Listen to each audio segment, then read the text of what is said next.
My name is Matthew Zais. Previously, over the last 4 years, I served as the director for Iraq on the National Security Council at the White House, and then as the principal deputy assistant secretary for international affairs in the Department of Energy of the United States.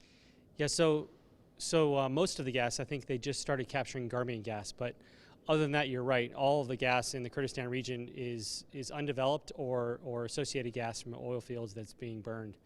And so there's a huge potential for Kurdistan to develop a robust gas market that could do three things. One, it could fully supply the power generation necessary in Kurdistan, so to enable all the non-gas power generation to convert. It could help supply federal Iraq and Baghdad with either natural gas or electricity, and it could also be exported to Turkey and compete with gas from places like Russia and Iran. And so for the study, what we wanted to do was take a look at the Kurdistan gas market, because we'd done a lot of work on federal Iraq, and what would that market look like, and what were the recommendations from the United States on how best to look at that comprehensively. And so the study took into account comments from lots of actors, to include all the energy companies, on what that would look like. And that's developing current gas fields that haven't been developed, creating midstream infrastructure that would take the flared gas that's being flared and convert and capture that gas and enable it to be turned into electricity. Well, federal Iraq imports natural gas from Iran and electricity. Yeah. And what do you think about do you think it's possible for Iraq and Kurdistan in the future to independently export gas to its neighboring countries? Absolutely. I mean, right now in federal Iraq, they flare 1.5 billion standard cubic feet a day, and then import and buy that same volume for Iran, which makes no sense. And just last week, the International Energy Agency in Paris said that Iraq was the only country that flared a significant amount of volumes and also imported them. Any other country like Iraq has become a net exporter of gas, not a net importer. Yeah, I think that gas would complement the oil budget, and it would enable the economy to diversify even more away from oil and gas towards the future. And that's also something that our company here is helping the Kurdistan region look at, is how to better diversify the economy away from oil and gas. Helping it develop its agricultural sector, for instance, is one area that we're looking to help. And is this also what you talked about with the Prime Minister Massoud Barzani and other key players about the diversification of the Kurdish economy?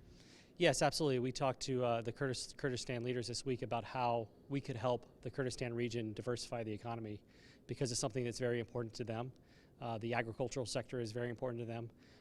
And the ability to produce your own products. There's so many resources in Kurdistan that could be developed more and commercialized and exported, like honey and pomegranates, some of the products in Kurdistan that are uniquely good and would be valuable beyond the Iraqi or Kurdistan borders. I think the Kurdistan region has every reason to be concerned about the U.S. policy for Kurdistan. I think there's plenty of officials in the U.S. administration, in the Biden administration, that know Iraq very well, and they're very good on their expertise and experience with Iraq. But I think what you said is right, is that right now I think the focus is on the Iranian nuclear deal, and there's great concern that that nuclear deal is the priority, and Kurdistan and Iraqi policy is sort of the second priority. And hopefully the administration can find a way to balance both. So that Kurdistan isn't a casualty from an effort to renew the nuclear deal. I think a lot more could be done. I think that the United States needs to reassess the strategic importance of Kurdistan as an ally, and reassess its ability to have a robust policy that's going to support the Iraq sovereignty and Kurdistan security. And I think that can be done in parallel to a nuclear deal with Iran. And that's my recommendation going forward. And I know that with the attacks and the lack of response has caused a lot of concern here. I think the court case that was decided in London, in which a company from the Sulaymaniyah province was bringing against former Kurdistan officials, it ruled essentially that the person was representing the Kurdistan regional government, and that the Kurdistan regional government had sovereign immunity from the litigation. And I think that's a pretty important signal. I think between that and the recent Iraq budget deal demonstrates that the Kurdistan oil and gas sector is legitimate.